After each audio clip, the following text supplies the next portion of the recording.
Mga pangyayari sa politika, kalagayan sa ekonomiya, mga kaganapan sa entertainment at iba pang mga balitang pambansa.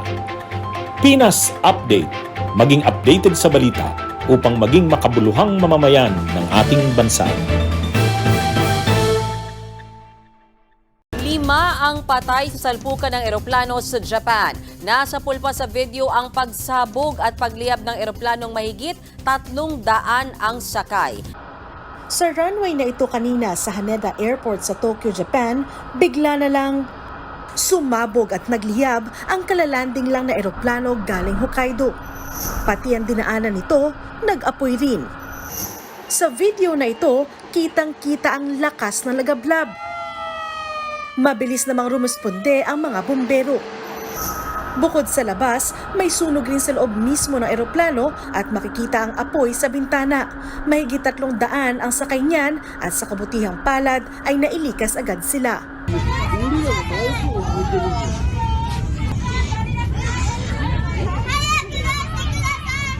Ayon sa mga otoridad, posibleng sumabog ang eroplano matapos sumalpok sa isa pang aircraft ng Japan Coast Guard.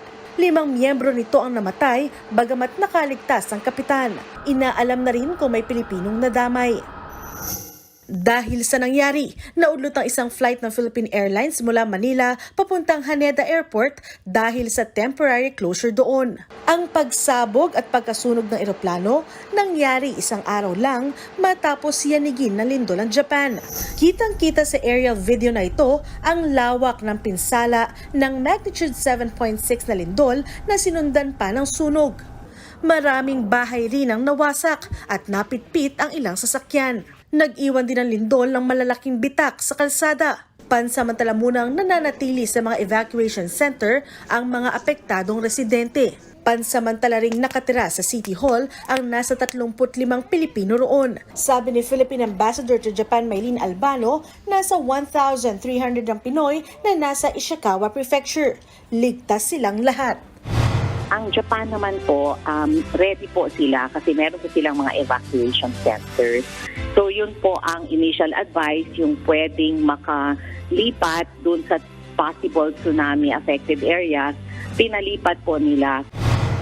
Sa isang social media post, ipinaabot naman ni Pangulong Bongbong Marcos ang pakikiramay ng bansa sa lindol sa Japan sa mismong New Year's Day. Sabi ng Pangulo, patuloy silang nakikipag-ugnayan sa Japanese government para masigurong mananatiling ligtas ang mga kababayan natin sa Japan. Nag-alok na rin umano ang Pilipinas ng tulong sa Japan sa kahit anong paraan. Para naman sa mga pamilya at OFW sa Japan na nangangailangan ng tulong, pwede kayong tumawag sa DMW OWA Japan Help Desk at hotline na naka-flash sa TV ng inyong screen.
Pinas Update.